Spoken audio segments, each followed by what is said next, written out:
posterity. Okay, all right. I'm going to share the screen for just a second. We're going to do our culture piece. Again, welcome to everybody for coming on. It's a beautiful day where I'm at. Hopefully it is where you're at as well. Manny out of Atlanta is going to share with us our wonderful culture item for today. So Manny, go take it away. Yeah. Good morning, everyone. Happy Friday for everyone. Thank you, Kerry, for this opportunity to share this amazing culture piece because we are optimistic and positive every day. We believe in good attitude is the key for success. You know, we confront brutal facts and difficult situations with the knowledge there is way to overcome, and we refine it. Every situation presents a learning and growth opportunity for the future. We believe in evidence. For you guys, for my appreciation and my appreciation for you every day when you wake up every morning, just say thanks God for another day. Be optimistic, be positive. Every day you can learn it. Every day we learning something new. Every day. Take advantage for this one. If you have a bad situation, just learning about your bad situation. If you have a good situation, learning and share and celebrate this situation. Every day is a good day for everyone. Good. Yeah, thank you. That's great. And look how safety conscious Manny is today. See, we could all come on the call. If we all came on the call with our vests, we would all be a part of, and maybe even put our glasses on. Kyle had his safety glasses on, I thought, this morning. Maybe it was just sunglasses. Yeah, see, safety glasses. So we're all about safety. All right. Thanks, Manny. Appreciate that. All you happy and positive and optimistic people, we've got a great class today, and we're going to talk about, hopefully you read your chapter.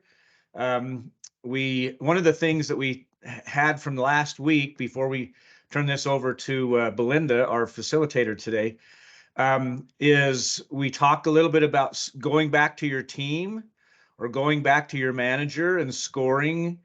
How did everybody do with that part? Did everybody get a chance to talk with their people and talk about the score of the first 6 items that are on the list? Did anybody do that at all? Anybody? Nobody? Well, I know Shane and I did. I know Shane did, because he texted me and told me that told me the score and everything. And how did you think you scored, Jason? You know, well, you should know how you scored. You probably gave him the score number, but yeah. So everything was, there was only really one issue, or not issue, I guess, one things we could improve on that we felt like together that we could work on together to make it better. But other things were pretty high. There were more 4s or 5s. There was only 1 3, like 2 or 3. And we're working to make that better. So that's so there's some room for improvement in some of those areas. And correct. This was part of what we wanted to talk about, was how do we take a look at these top 6 in the Q12 and work on making sure we get those up to 5 at some point, and working with the team. So that's good. Anybody else talk to anybody about the Q12 first 6 questions, besides Jason and Shane? If you didn't do it, you better go back and do it. We want to make sure that we cover that. This is really important. John? I did, actually. And there were mostly 5s. I only had 2 4s. And they were actually things that we took care of with Scott yesterday. Some of their computers were having issues, and that's actually something that we took care of, at least for Jason. And then for Anna, we're looking at a replacement for her laptop. But that was about it. So having the right resources equipment and things like that is kind of the question that needed improvement. Do I have the equipment to do my job properly? Yeah. And so we got that taken care of. So yeah, I mean, and like I told them, this is more of a, it's a tool that'll help me see where you're at and how you're feeling, but it's also a nice gauge for me as a manager, because then I can see how I'm doing with my people. So yeah, Yeah. it was a good experience. Good. Very good. Awesome. Okay. If you haven't done it, please go back and do it this week. We really want you to make sure that we're focused on these assignment pieces, and we'll follow back up again next week to see how we do. Okay. All right. We are going to talk about one-to-ones, and Belinda has so kindly and has been preparing for quite a while, and I'm excited to have her share. So I'm going to turn the time over to her, and you get to listen to her for the time being, and she's going to share all about one-to-ones, how and why. So Belinda, welcome, and thanks for doing this. Thank you. Thank you. Just a quick disclaimer, Terry.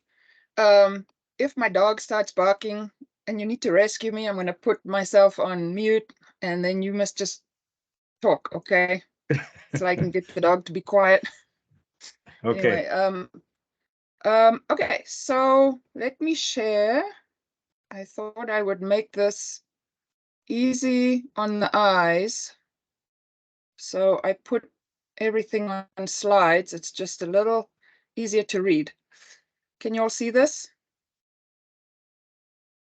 Yes. Yeah. Yes. You can see it. All right. Okay, so just as a recap, or just as a introduction, we're going to be doing a quick recap from last week. Then section 2 will be the definition of what a one-on-one meeting is. Then the 2 different approaches to one-on-ones, which is either with a formal agenda or a little less informal. Then a few best practices and tips, and class Q&A and comments. Okay. So quick recap. 4 keys of management, as you recall, also in chapter 7, and again, it refers to the 4 keys of management. Jason, do you want to just run us through them quickly as a quick reminder? Sure. Just want to read the 4. Yes, please. Okay. So the 4 keys of management. Number 1, select talent, hire for talent, not experience, education, etc. Set expectations, define the right outcomes, not the steps. Motivate your people, focus on strengths, not mitigating weaknesses. Number 4, develop your team members, help them find the right fit for them, not next rung on the ladder. Yes, perfect. Thank you.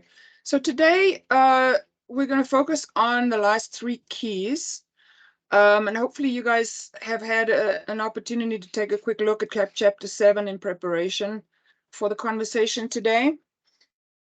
Okay, so let's start with this. In your experience, what you would think are the most commonly used performance management methods and tools out there that most companies will focus on or will use? And the first one is competency training and certifications. The second one is ongoing assessment to develop skill sets in management and in leadership. So my question to you is, to anybody, is competency training and certifications, what comes to mind when you think of those sorts of training tools? What would be in that category? Anybody? I think this Don't make me pick on program you. would be one of them, right? Yes. The program we're in right now. It could be, yes. What else? Who was that saying? Sorry, I'm looking at my That's presentation, so I me, can't see Carrie. who's talking. Yeah. It's Yes, Carrie. no, I know. Somebody else said something. I was gonna say like OSHA certifications or like that kind of stuff, like safety certifications. Or project Yeah. management certifications too. Green Mhm, belt, black mhm. belt. Right. And And when somebody comes on board, what do we do with them? Train them. We give them TempWorks training, Beyond training, HR harassment training, etc. Right? So those are typically the competency trainings that companies will use.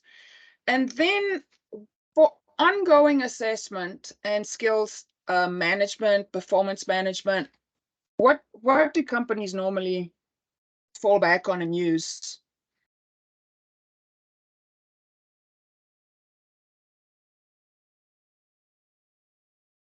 Nobody? Performance reviews, right? Yeah, performance reviews. And how frequently do they usually have their performance reviews? Or do they expect managers to do performance? Yeah, yearly. Some companies will have 6 months, but unless it's on, unless it's the trial period, it's definitely going to be mostly yearly and perhaps 6 monthly, right? Yeah. Now, as far as performance review programs go, there are benefits and there are disadvantages. What are the advantages that you can think of using the performance review tool? How does it help us as managers? How does it help us with? Can I go back real quick? I'm sorry. Just on the frequency of the performance reviews, that is definitely most everybody does it annually. And I do think it's probably helpful for a company to kind of document things and assess pay and everything else and maybe do something once a year. But I definitely think that's too long to do a performance review.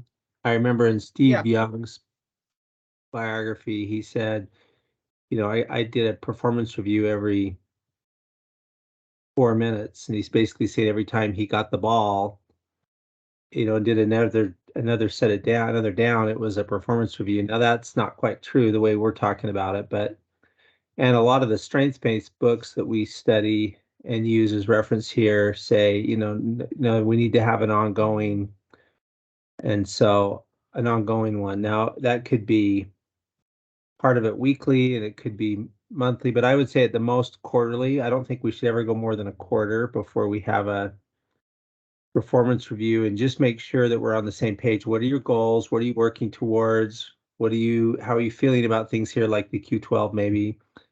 What can I do as a manager to assist you? We shouldn't just wait a year and then the manager randomly fills out a bunch of things and you don't even necessarily know. I also like the idea of you kind of doing your own performance review, then your manager saying, yeah, I agree with that. Here's where I don't, or here's some improvement, or you do it together. But definitely, I don't think it should happen once a year and then a manager, kind of just fills out a piece of paper and you don't even know what's going on. You should be involved in that process. And it really shouldn't be about judging you. It should be about helping you grow and develop and overcome obstacles. And so it's a collaboration, and then again, much more frequently. So, and maybe you were going to get to that, but I just didn't want to leave it at when all we said was most people do it once a year. I don't think that's the right way to do it. Yes, thank you, Ted. That is exactly spot on. And that is the next slide, which is that we look at the pros and the cons. Sorry. And no, that's all good. And the cons are that they are too infrequent, and very often the format is a little complicated. And of course, they're generic. It's a cookie cutter thing. Everybody gets sliced in the same way. It can be discouraging to employees. I think generally speaking, performance reviews are very intimidating things, and they tend to be perceived as a negative experience rather than a positive one for the most part. And the biggest thing is that it doesn't address the individual. It doesn't really speak to the individual's personal needs, what they need to, how recognition resonates with them, what their goals are. what their strengths are, what their challenges are, and so on. So it does have pros, you know, it does open the doors. Look, any kind of communication is a good thing between a manager and the team member. And if it's used correctly, it should be, and it can be, and it's intended to be an tool of encouragement and support. But I think it's a very misunderstood tool, and so it's used incorrectly a lot of the time. Of course, the flip side of that coin is that it's also an opportunity, and it's also a way for you to identify and to address underperformance. So yeah, so thanks for that. Right, so what is a one-on-one? Hey, Belinda. Belinda, you've got a couple of Yes. hands up questions. Maddie. Sorry, I'm looking at my screen. Thanks, Carrie. Yeah, I'll Yeah, help. if you Yeah, can Maddie. be my eyeballs on the screen. Maddie had a question, you. comment, and then Kyle, and then Scott. Yeah, just one quick thing to add, and I thought about it with Ted, and then even more with those pros and cons. I was meeting with one of our VPs of HR for one of our clients yesterday, and they have 150 employees, and she was conducting every single performance review for every employee without a manager. And I was just so shocked when she said that. I was picturing like Kyle doing every single one of our performance reviews without knowing the day-to-day of our job and without knowing what our goals are and where we've been and where we're trying to go. And I just thought that was so interesting that I was actually talking through it with her on the importance of getting a manager involved and how a lot more will come out of those performance reviews instead of it just being checking a box and going through a worksheet like she had been. And just thinking of how overwhelmed and stressed she was doing 150 of those. Yeah, no, it's I think it's one of the most misunderstood business tools out there is the performance review. Yeah. Okay, who was the other Kyle's person, next. Carrie? Kyle. Okay. Yeah, I'd just say back at performance reviews. Well, and just to take off from what Maddie said, your very most important HR manager is your manager. So HR is a process. It's not a manager or a department or anything. So just have that in mind, everybody. Also, just more cons. I'm sorry to add to the cons list. Don't mean to sound dark or anything, but reviewing every year, it's really easy to get goals out of sight, out of mind. So you can make goals for the next year, and those won't last very long because you're going to review them in a year. And so it's very tough to keep goals in mind. That's another big con about having a yearly annual review. And also other problems that come with these is recency error. So they may look at performance, the most recent performance right before the review. And oftentimes people just kind of pick themselves up because they're having a review at that point, rather than having this ongoing continuous improvement discussions all the time and keeping things very focused. So I think that the annual review, as Ted says, may be good for reviewing pay and maybe big things like that, but there should be an ongoing discussion throughout the year with your manager just to really keep performance up. Yeah, and Scott also had a comment. Sorry, I realized hopefully my mic wasn't unmuted for a long time because I was just talking about my kid earlier. So anyway, I think I was actually talking to my sister yesterday. Her company does this annual performance review, and she did her review with a manager that had no latitude to do like anything. She couldn't I don't know, articulate all the struggles and all the things that needed to be changed or be able to implement. And so it was really kind of it underperformed dramatically. And it was just like oh yeah, well, your manager's not really good if they're not able to identify with you or be able to, talk with you through all these things. And so I think that frequency is very important. The ability to just understand the position and the struggles is extremely important, and then also the needs of the employee. It has to be. There's no there's no two ways about it, because my sister called stupidly upset about the frustration that it causes, and it brings a lot of undue stress to the employee and to the whole team as well. So I just wanted to emphasize that the importance of the frequency and being able to develop the relationship, and the manager didn't even know where to take any of the feedback. They didn't know what to do with it. So anyway, Yeah. Yeah. And carry on. one other Yep. hand up, Techie. Yeah, going off what just everybody's else been saying, this review is for the employee, not happens to the employee. And with that said, one of the points that the book had was question number 5, like how often do you want to discuss your progress? And that's something that's kind of new to me is posing that question to the employee to figure out what's the frequency of meeting to review performance, review progress, and to understand of where things can get improved on, and how to set those expectations as well. So Yeah. Yep. Very good. Back to you, Just- Belinda. Thank you. Just a last comment on these reviews. Every single company I've ever worked for that's had a policy of doing performance reviews has simply shot over a form from HR saying it's time for you to do your 6 months or annual performance reviews with your team. Here's the form, fill it out and send it to HR. There's never been any coaching, any guidance, any kind of insight into how to best utilize that tool ever in my entire career.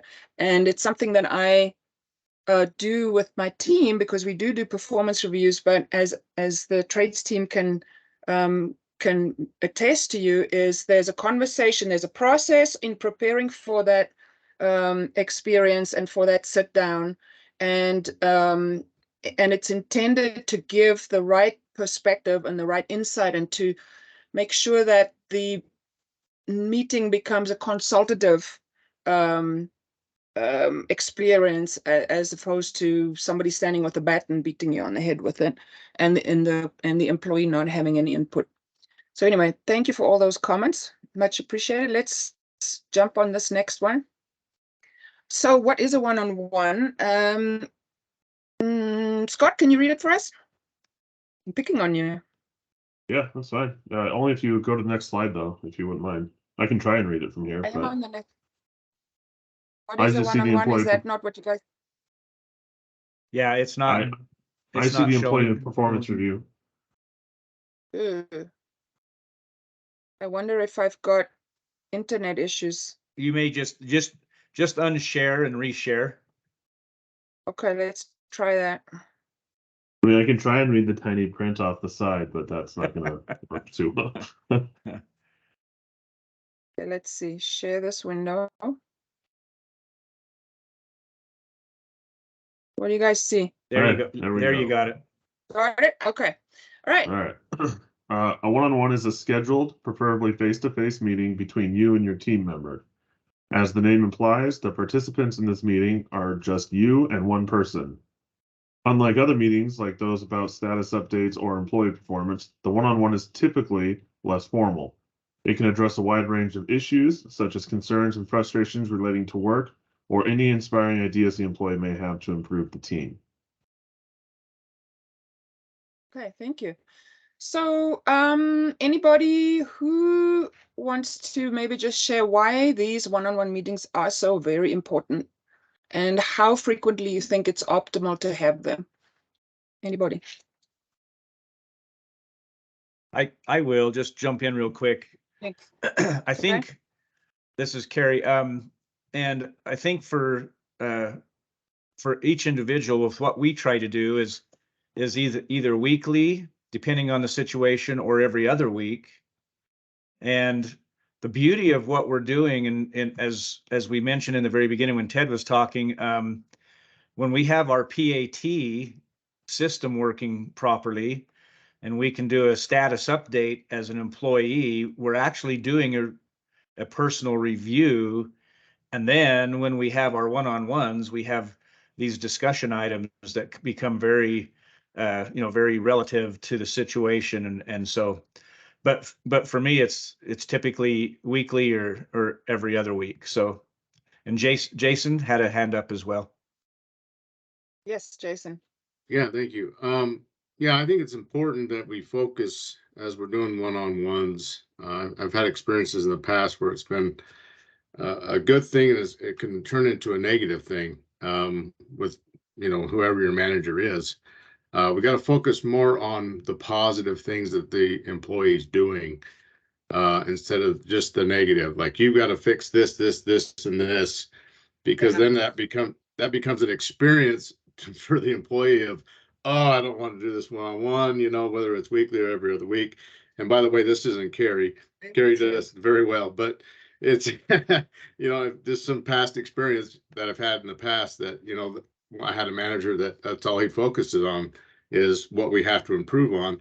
That's deflating to the employees. So try to make it a positive experience. Try to build what they're doing right. We've learned in other numerous books that we've read to build on their strengths first and not just focus on the weaknesses. Totally. Yeah. Ashley had a Ashley, comment too. Okay, sorry. Yeah. No. For me, the one-on-ones, especially when you first bring someone on, really need to be weekly. And then once things have kind of smoothed out and performance is going well, I'm okay with like every other week. I really feel like it builds trust with the team. They feel like you care about them, you're checking in with them. It opens up a door for conversations that maybe you wouldn't have otherwise have experienced it firsthand, where someone said, you know what, since we're here, let's talk about this. I've just been thinking about it. And so I personally really like doing the one-on-ones. Yeah, thank you. Thank you. Well, let's get right into it. Can you guys see this? Why are one-on-one meetings so important? Yeah, Kyle had a Can you see comment the as well. Oh, go ahead, Kyle.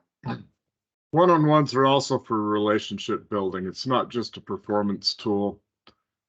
And again, when people leave a job, they fire their manager, right? What better place to have a good relationship being formed is during those one-on-ones. Yes, exactly. Totally agree. And that is exactly what we're talking about right now. You guys can see the slide, right? Yes. Yes. Yes, okay. All right, so one-on-one meetings are important because it provides an opportunity to increase employee productivity and improve team building. They should be conducted weekly at the very least, every other week. So here are some of I'm just going to read the bullets and then we'll talk about each one a little bit more and explore what the benefits are and why each one is important and if they are important. Building relationships, setting clear employee goals, improving teamwork, providing an opportunity to ask questions, allowing bi-directional feedback, creating a space for discussion or ideation, boosting confidence, and keeping you informed about sensitive personal issues. So let's look at building relationships. Sorry, my throat is not doing well. So they could be an excellent opportunity for managers to build relationships with employees. Why are these relationships and the relationship building, like Kyle said, why is that so critical? And does it matter? I mean, we're all here to do a job and we're all being paid to do a job. So do the relationships really matter? Techie. Yeah, I believe that relationship is the foundation of building trust. And when you have trust in that relationship, it opens up the doorway to high performance.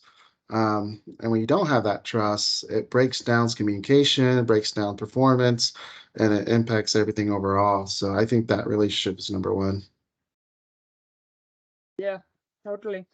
How about setting clear goals? How is this impactful on that particular point? A one-on-one meeting. Kyle. Yeah, like I said earlier, if you have an annual review and you only make goals and review goals annually, you're going to lose sight of those goals. Setting clear goals and then having a regular cadence is a way to follow up on those goals regularly and not not lose sight of those throughout the entire year. And Right. I think if there's things that need to be clarified, you're visiting frequently enough to dial in exactly that clarity. And so it's Yes. something that probably happens over a series of meetings. That clarity comes into play. Whereas compared to the annual, you may never have clarity on your goals. Yes, totally. Ashley, labor? Yeah, I had never worked for a company that talked about goals before, and it was interesting how much more motivating it is to work out those goals with your leaders and have a clear direction of like, hey, I can do this, and they're behind me. I feel like it makes a huge difference. Yes, absolutely. Improving teamwork. One-on-ones provide an opportunity to improve teamwork and team building within your company. And why is this important? I believe that is because the employee knows that he has the opportunity to come back always to his manager and saying, hey, I need you to help me with this or that. And or if that person is feeling that is having an issue with another employee in the team, then in those meetings we are able to abort it, to make a decision, and to fix those relationships. So to me, it is pretty important because everyone knows this will always happen in every single company in the entire world. It doesn't matter with who it's, because we're all different. And it's like a personal space that the person can feel in confidence to give you an advance of what is happening so that we can get a solution and work it out. Yeah, absolutely correct. Yes. The next point is it provides an opportunity to ask questions. Why would it be important for both parties to be able to ask questions?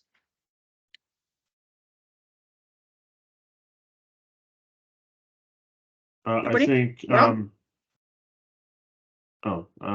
so Ted always says, basically if someone's not hitting marks, it's because there's lack of clarity.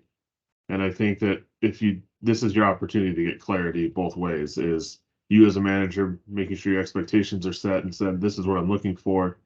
And you as an employee saying, okay, if I hear you right, this is what you're looking for, this is what you need. Okay, I don't understand this, or how would you like to format it? I mean, stuff like that. It's all about getting clarity. And if there's no clarity, then I guess the less amount of clarity, the more ambiguous the project or task seems, or the expectations are. yeah, absolutely. Yes. John. Yeah, I mean, these are calibration tools, right? And they work, I believe they work both ways. Like I said earlier, it shows me where I'm at as a manager, in what I'm doing, not wrong, but what I'm doing best to keep the team going. It also allows them to ask me any questions, so then we can compare what I believe is what they should be doing and what they think they should be doing. And this way we can both reach the goal, or set ourselves up for the goal. When I was in the military, one of the things that you needed was clarification. You couldn't go on a mission without knowing the goal, right? And so every step of the way it was clarified. This is your job, this is what you need to do. And you would ask questions. Your input was important, because sometimes we're the ones on the ground and we know exactly what's going on. So when the sergeant comes in, right, he's not necessarily out there with us. So they'll have input. What is it that you guys have? We have a meeting where we all talk about the area and what's been going on. And intelligence goes ahead and takes that and makes of it what they do. We change parameters of the mission based on feedback from boots on the ground. So yeah, it's very important for both parties to ask questions and be open about it. Yes, thank you. Yes. And that leads us into the next point, which is allowing bi-directional feedback. What does that mean? And why would this be important?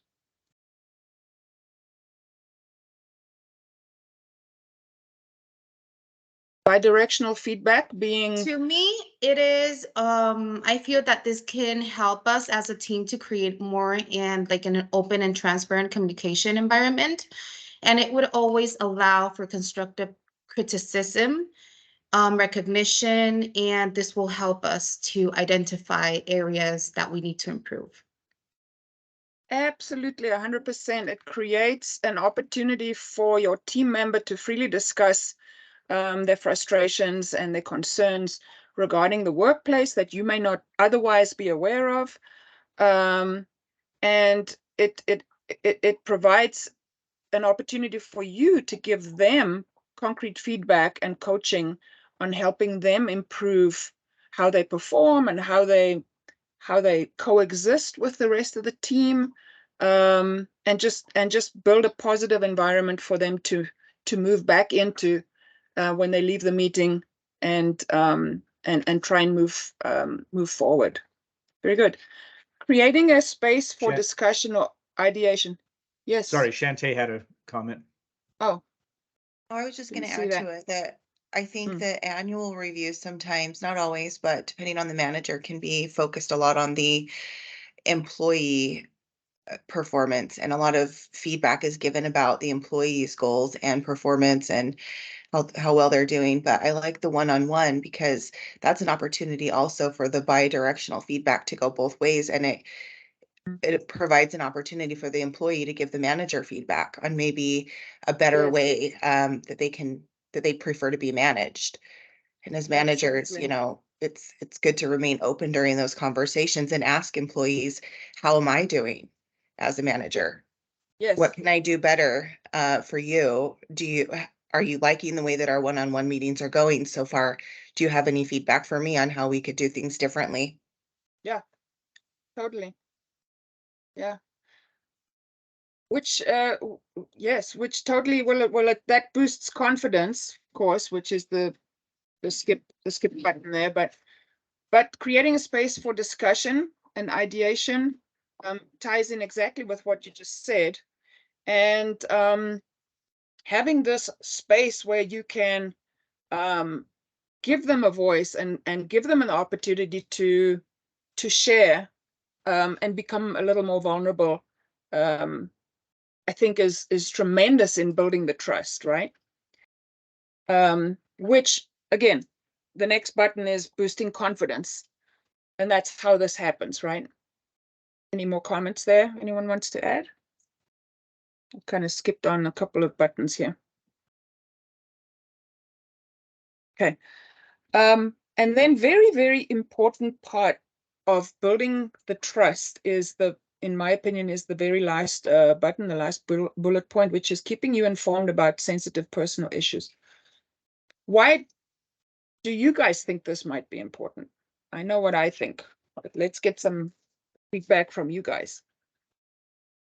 Anybody? Yeah, this is very important just because this keeps you abreast of what's going on within the employee's life, you know, so that they can bring those issues up, so that, you know, if it's going to interfere with work, you know, that, you know, let's say, for example, they have an appointment for, you know, very sensitive situation, you know about that appointment. You know, this gives them the opportunity to bring this up to you so that you can schedule it out and not wonder where they're at or why they're not answering your call, or, you know, things like that. So you're just on the same page as far as scheduling is probably the most important thing to me, and how you can be sensitive to them and their issues. Yes, absolutely. John.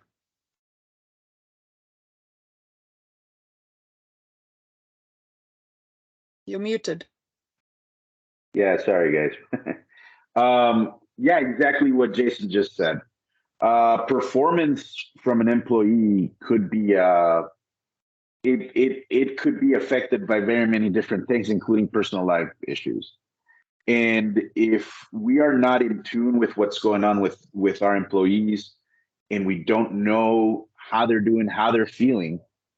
And we just base it off of, a bad day, base their performance or anything like that based on some trouble that he or she were having, then we're doing them a disservice because we're not looking at the whole picture. We're just looking at a slice of it, and that should be an indicator as a manager. I have this person working for me. He's been working fine, and then all of a sudden something's going on. Performance is off. One-on-ones help you be in touch with that and keeping you informed as to what's going on, so you can see a whole picture as opposed to just a slice. And people get affected by very many different things, so we just have to keep an eye on it. Yes, absolutely. Thank you. Any other comments on these bullets? Okay, great, thank you. So we're going to move into the next section, which is the format. So you as the manager have the option to style the meeting after your own personal preference, your personality. Some people like to do things a little bit more formally, and others appreciate a little bit more of a casual, informal approach. So I'm going to give you examples of both ways of approaching it when you set up your one-on-ones. Can you see this slide, the formal agenda? No, we're still at the previous The old one. one? Do that again. Okay. Okay. How about now? Yes. Got it. Okay, great. Mariah, can you read the bullets for us on this slide? Definitely. Thank you. So the formal agenda. Consider creating an agenda before the meeting to ensure a productive session. It's important for both parties to know the key points for discussion so that there is no confusion. Ask the team member to identify any additional items they would like to have on the agenda for the discussion and answer any questions they may have about what to expect. The agenda items are topics you wish to discuss with the employee.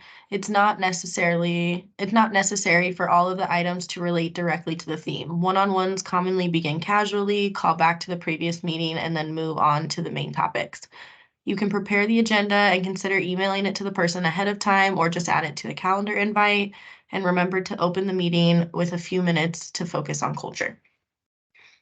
Perfect. Thank you. Any comments on that? Or can we jump into the detail? All right. Yeah, good. Okay, great. Can you guys see this? Example of a preset agenda and a meeting flow? Yes. Yes. Yep. Okay, good. All right, so you can see if the 3 points there are check-in, callback questions, and action items, and then the main agenda items. Let's just go down them one at a time. So check-in questions are those that don't necessarily relate to work, but aim to help the individual feel comfortable. For these, consider inputting items about known developments in their personal life, such as a trip maybe, or some hobbies, or something that they've been up to that has been in their personal life in the past week or two since your last meeting. So what value, if any, would this step have in your opinion? I don't know how, I think that with this one, it goes back to that saying, I don't care how much you know until I know how much you care. Yes, thank you, Carrie. That pretty much, that's it. You hit the nail on the head, right? It's also something, though, that you can identify potentially a shared interest. It's always good to have that connection point. We deal with this in sales a lot, right? Where we try and find the common ground with the potential client, or with a client where it's a connecting, it's something that will connect you guys on a personal level. It's also, I think, important for in these check-ins where you as the manager can be a little bit more vulnerable to your team member and share something personal with them, because you become more, you become, I don't know if these are good words, but less scary, less formidable, less intimidating if these have been perceptions that the employers had of you because they maybe don't know you that well. And so these are great opportunities for you to become more human, if that's a good word to use, right? Right, so callback questions and action items. What does it say there? So it says callback questions serve serve to recall key discussion points from previous one-on-ones, and to show you're attentive to the team members' concerns. It would also be a good time to check in on any assignments or projects or action items that arose from the previous meeting, whether they were assigned to you or to the team member. So it's good to do this because, why? You guys tell me. Some benefits of doing that and what that brings to the table. Yes. I think it builds another level of trust when they know that you are going to follow through with the things that you've promised to follow through with. And it shows you just that you have a vested interest in the things that are important to them. If they said that there was something that they wanted to get involved with during a previous one-on-one, you remembering that and bringing it up during the conversation just adds another level of trust. They know that you really are invested in them. Yes, absolutely. Agreed. I have a comment on this. It's also about accountability. I think it allows you as manager, it's trifold, I think. It keeps it on the forefront. It also allows the employee to say, hey, look at all the stuff I got done. And it builds a positive vibe already, because if they're able to bring all of that to it, then they're saying, they're proud of themselves. And then also, if they didn't get it done, it allows you to be able to loop back and follow up and say, okay, what are we missing? How can we improve it, et cetera, et cetera. So I think it's all about accountability at that point. Yeah, absolutely. Thank you. So main agenda items. The main agenda items are those that relate to your objective or address important aspects of the team's work, such as the team members' work, such as their progress, their concerns, morale, and their professional relationships. So the bullet points right down there, from top to bottom, concerns and issues. Is there anything that you need from me that I can do? This is a question that you ask, the manager asks. You ask about progress and challenges. You discuss their morale, their achievements. You acknowledge strengths and triumphs, and then your expectations or goals. So just a little more detail on each one of these concerns and issues. Pretty self-explanatory, right? What things they may have that they would want to address with you, and possibly that you have that you want to address with them. And that goes along with, is there anything that you need from me as the manager? Any comments on that?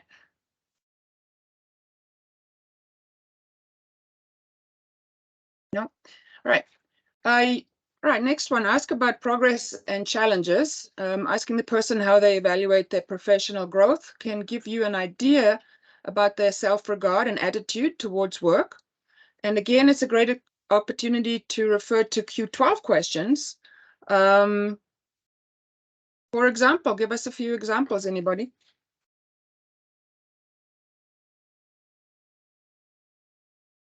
I think one of them would be, how, like if we're focused on strengths, how are you feeling?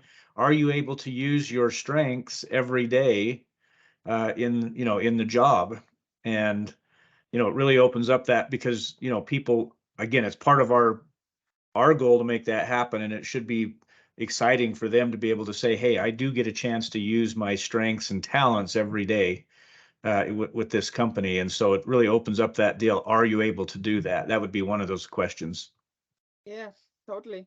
Any other ones? Thank you. Now, another point here to add to Carrie's, which is that asking the questions rather than suggesting answers will foster a self-determined attitude on the team members' end, and it'll help them become more solutions oriented. It will encourage them to use their judgment, make decisions instead of turning to you for the solution every single time.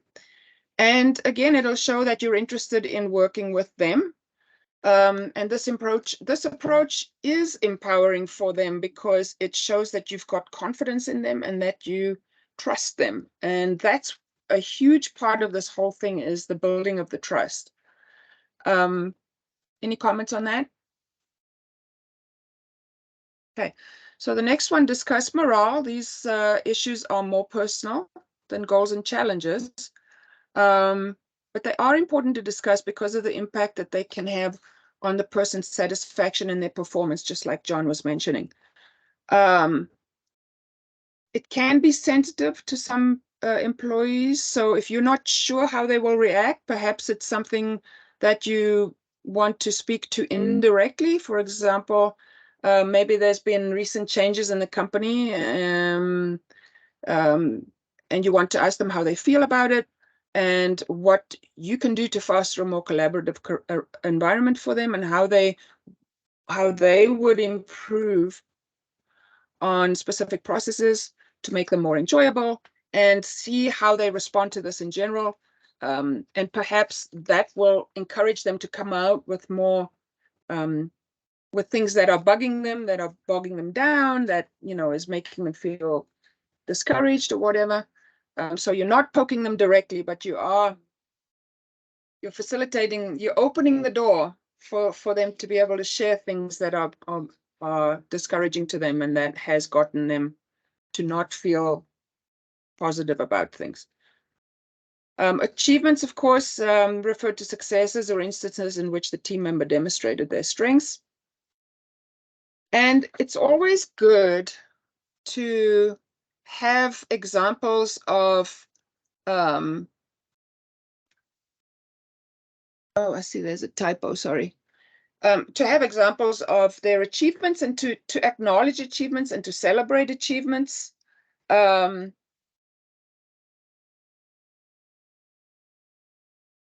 For obvious reasons,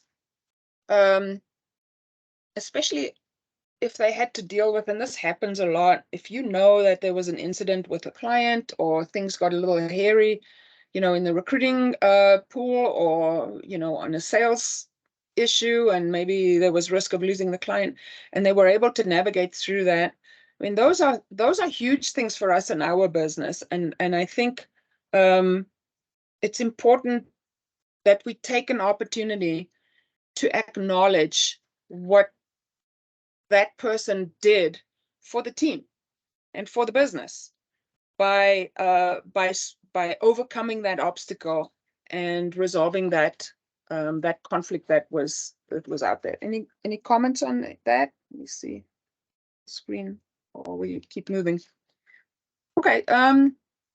And then towards the end of your meeting, you want to just acknowledge their strengths. Point out positive things that you've noticed about them and how they work, and what they do and how they conduct themselves. Share if anybody else in the organization has commented positively about the individual. Share that feedback with them, because these compliments, it's really a compliment. Everybody likes to hear that they're great, right? We all like a little feather in the cap. So help put those feathers in there and build their confidence, and boost their morale because they feel valued, right? Lastly, expectations and goals. At the end of the meeting, focus on the expectations, as Scott said, that you have of the team member by the time that for your next one-on-one. And also, it's important that you make the commitments to them of what you're going to do for them by the next one-on-one. So this is a two-way street, right? It's not one way by any means. Sharing these clear expectations will also help them focus on growth. And as Scott said, we'll keep them accountable for the work that they do in the interim. Okay, so before we flip to the next slides, any comments on the formal agenda approach that you want to add? We do have a Q&A session at the end, just saying. Okay, let me see if I have a comment. Yes. It's not, but it's not exactly on this. It's more on this, everything you've talked about today, which is something I think all of us have here, but it's the PAT process that I think is a really important manager employee tool that we have available to us. Doesn't replace a one-to-one, doesn't replace a performance review, doesn't replace anything, but I think it builds and adds to all those. And it's just about clarity and communication. In your role, you know, in your job, what you do, here are the 5 roles, the 7 roles that I think are the primary roles that you do as you complete this job and complete this work. Within each role, here are the responsibilities that are that you have to do, and here's the things that happen. Here's directions for each one, and you know, specific instructions I want to give you, and then that you have a feedback loop that you come back and sort of return a report and say, here's how things are going under the roles, the responsibilities, and the directions that you gave me as a manager. And I think that can really tee up a lot of good items to discuss in our one-to-one. So that's, I think probably everybody in here is doing that. If not, hopefully we can fix that, that we have that. But I see a lot of value in that as another tool in this whole process of employee manager communication and syncing up. Yeah, right. Yes, agreed. Thank you, Ted. Actually, I have Mariah on my team who's not on the PAT, and it's something that hopefully with once the tech challenges are resolved, we can get her going on as well. She's the next one in line with us. Anyway, right. Now, the informal approach, I'm going to try and roll through this quickly because it really covers the same content, but just in a different format that we've just talked about in the formal approach. There is no set agenda per se, okay? But you, as the manager, you clarify the goal of the meeting and you brainstorm the topics that you want to discuss ahead of time. Your screen stayed on the past slide. Okay, thank you. It switched now, but right before well, you mentioned. I just killed it. All right. Are you there? Can you see it? The informal approach, number 4. Yet. Okay. There it is. There you go. There you go. Okay. All right. So as I said, there is no set agenda. You kind of, before each meeting, you decide what you're going to talk about. But generally the concept remains the same. And it's just a different way of putting it together. So you consider the questions you want to ask them before each meeting. For instance, who wants to read number 2, the bullets on number 2 for us? Anybody? I can. Thank you. So number 2, how can I best support you? What is a goal you have at this point in time? How can we improve? What do you need from me or the team? What do you need from me or the team today, tomorrow, or this week? How would others describe how well you're doing on this project? How do you feel about the responsibilities I have assigned to you? How is your workload affecting you? Yes, thank you. So same thing, you would start with a brief check-in. We already talked about that. I don't think we need to talk about it anymore. And then maybe celebrate, some workplace wins since your last meeting, sort of warm up the conversation a little more and set a positive atmosphere for the meeting. Just get to my screen again here. Okay. Oop. Sorry. Celebrating the workplace wins, recognizing and celebrating the tasks your team member has completed successfully, and letting them know, this is the important part, right? Goes back to Q12, that their hard work that you notice their hard work and you provide an opportunity for them to share feedback. And when they share the feedback, take notes. It's important to take notes so that you can create a recap to track the employee feedback accurately, and lets them know, as we've said already, that the performance, that you care about their performance and that you are listening to them. We said maintaining an encouraging tone is very important, and it's something that I think Jason pointed out, which is, it's huge. This must be a positive experience. It must be something that we look forward to. I look forward to my one-on-ones with Ted. I'm always bummed when he can't make it, and I'm like, okay, you know, because they mean so much to me, you know.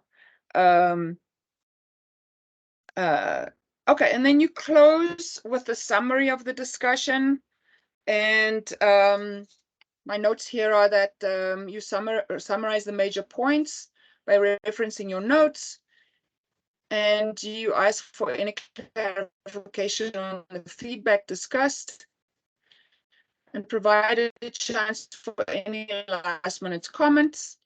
And you verify with them that you accurately documented the main ideas of the meeting so that you didn't get it wrong. Since we are stimulated by all these different things, and we could miss something. It happens to me a lot. And then finally, you have an action plan. Make sure that you've got bullets or notated things that need to happen from your side and the other person's side. Okay. Any comments on this? One more slide and then Q&A.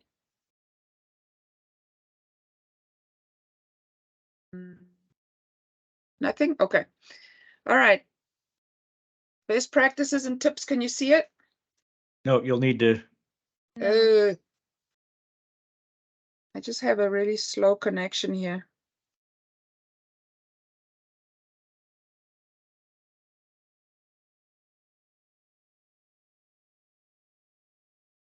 And now? There you go. Got it. Yes. Okay. All right. Let's see. When using the formal agenda approach, you can allocate time estimates for each section of the agenda. That's always a good thing to do. We get a little carried away. We get a little into the weeds. We go off on tangents. I'm famous for this. Any one of my people will tell you. So it's good especially if you've got a tight schedule and your people need to get on with their day as well, you know. And so I realize I do this to people a lot, and I go over 10, 15 minutes, and it's something I can be better on. Very important second bullet, which is you host the meeting in a private setting. Wherever that is, and that can be even when we're virtual, and a lot of this stuff is happening virtually, but it needs to be in an environment where the employee can speak freely and there is no one else who can hear, so that, you know, they don't feel that other people are overhearing them. That means you need to be in a private setting as well on your side if it's virtual, right? So like a conference room, or a private office or something like that. Very important. Also, gather necessary materials for the meeting beforehand. If there are reports you want to refer to or talk about, as far as any particular project or some task or work that they've been doing since the last meeting, so that you have references to discuss during the meeting. And this one is so huge, guys. Practicing active listening. So limiting the distractions that are around you. This is part of our world today, so that you can give the person your full attention. Requesting feedback. In addition to discussing their successes and areas for improvement, you ask if they have any feedback for you. And who was it that said this earlier? Was it Shante? Somebody said this, that this may include ways, yes, that you can improve your leadership. And it's so big, guys. And you really need to be confident and self-confident enough to be willing to hear this from your direct report. Ways you can improve your leadership, and what current strategies that that you employ work well for your team, and ask them for general suggestions about how they think you can improve the department's operations. You know, having 2, 3, 4, 5 brains is so much better than one.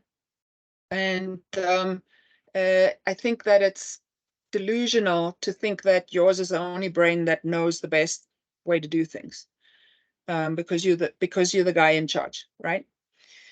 Start and end positively. Again, we talked about this. It can be a very good idea for you to start with positive feedback. It helps you and your employee ease into the conversation, which makes it easier to discuss opportunities for improvement along the way. And after discussing these with your employee, you come back to their strengths, and you end the feedback session with more positive feedback. I mean, I'm sure that probably for every 5 positive things, there might be 1 challenge. So focus on the 5 positive things, reference the challenging part where it's necessary, but celebrate the person's strengths. And then last but not least, short-term and long-term goals, be sure to refer to both of them in your meeting. So it's not just the day-to-day humdrum and the task-driven type of stuff, but also the vision. Make sure that they stay engaged, that they keep their eye on the ball, that they see the long-term goal and the strategy and what is needed from them to help the company get there, and for them to get there for their personal goals as well and their career goals. So always keep both of those things on the forefront in your meeting. Any other best practices and tips? Ted, Carrie, anybody? I like what you've got. I think it's really great that this is a place, Belinda, that we can come back to this video after we record it and we put it into the file. If you need to know how to do a one-to-one, and all of these pieces that Belinda's outlined are going to be here available to you for refreshment, to just help and to learn. And I think that you know, that's really an important part. And one other thing with the request of feedback, I think last week we talked a little bit about a case study in the book where a manager left their company because, or excuse me, where a person left the company because of the manager, and it wasn't because the manager was a bad person, it's because the manager was a bad manager. And maybe if there was feedback like that to say, maybe Yeah. that person wouldn't have left, you know? Totally. Yep. Yeah.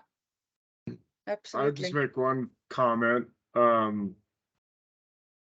Starting a meeting should, at least in my view of things, should start with how people are doing, a little bit of a what I call a BRT session, a building a relationship with trust session. And this is just to talk less formally about how things are going in life and whatnot. It sets up the right spirit or mood, so to speak, for the rest of the meeting.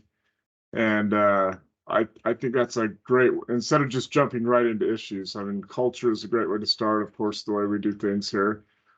And then a little bit of a BRT session is really good too, before jumping to business stuff. I think it Yes. sets the right mood for the meeting. Yes, absolutely. I did just flip to my very last slide, which is the Q&A. I don't know if you guys can see it, but Yep. okay, We great. Joe. Yes. Ashley, I think I saw you saying something. Did you have a question? Oh no, I was just saying that we are able to see the last slide. Oh, good. So I just been thinking about this a lot, and I think that this is really, really strong. I love how you gave us a couple different examples and different structures for this. I wanted to say thank you.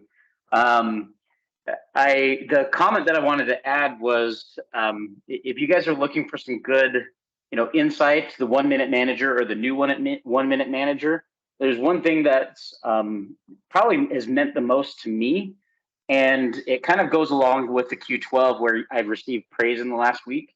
I want to challenge everyone to go find ways to catch your people doing something right this week. Go catch them doing something right. Number one, it makes your one-on-one so much more fun. You have more depth and context, but more importantly, people are starving for feedback, and they're starving for connection and starving for the encouragement. Exactly. Yeah. So please, please, please find a way this week to catch someone doing something right and make a comment of it. Yes, wonderful. Thank you, Joe. Techie? Yeah, I think that's amazing to go ahead and do that challenge. I mean, it relates to this idea of candor, having the type of relationship with your colleagues and employees where everything outside of these meetings, informal and formal meetings, is what makes this happen, is the type of relationship where you can talk to them every day and you build that trust on a daily basis through praises, through interactions, through status updates on clients. Having that type of candor and relationship and trust is what makes these meetings successful. Yes, absolutely concur. Anyone else have any last thoughts that you'd like to share? Did you want to add? I just wanted to say that this was pretty interesting. Thank you for sharing it, and that now I know your little secret, and now I know why you're so good at your one-to-ones, and I am definitely going to apply this with my team. Oh, that's fantastic. Thank you. Fantastic. Thank you. And I would just want you to know that I do have quite a lot more, notes that I will upload along with the screen, with the visual, the PowerPoint, and it'll just give you a little more depth into how you want to plan your meeting. So the information will be on Teams. And with that, Carrie, you'll put that in the management training then? I will. Yes. Okay. Yes. That's awesome. Noah, thank you. I think one of the things that Belinda and I talked about, a little homework assignment. Do you want me to share that, or you want? Okay. Let's make sure, if you've just recently had a one-on-one with your people, let's think about that last discussion. If you haven't, and I think it would be great to do your one-on-ones with your people this week, so we can come back next week and talk a little bit about how that experience went. Did you try and use some of these these ideas that Belinda has shared? Let's just talk about that. It's really important, you guys, that we follow through on the assignment. So if you didn't get your Q12 questions asked and you're scoring this, you can do the one-on-one, and you can do the Q12 question, those first 6 at the same time. And let's just come back and share a few ideas about how this works. This is really, really important. And Belinda, thank you so much for putting this together and giving us the information. It's very, very helpful for everybody. So next week, Kyle will be doing the program on as we talk about hiring for talent. So he's gonna go through and facilitate that discussion next week, all about onboarding and interviewing and all those good things. So we need to read. Let me just can you unshare your screen, Belinda, and let me just pull up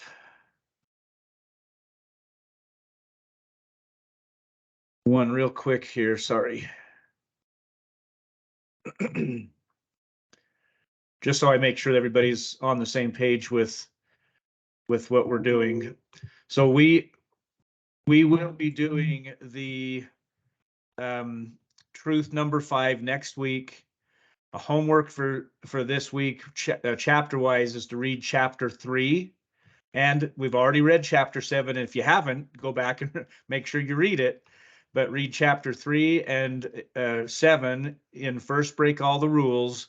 And then Kyle will be talking about selecting for talent. So that's key number 1.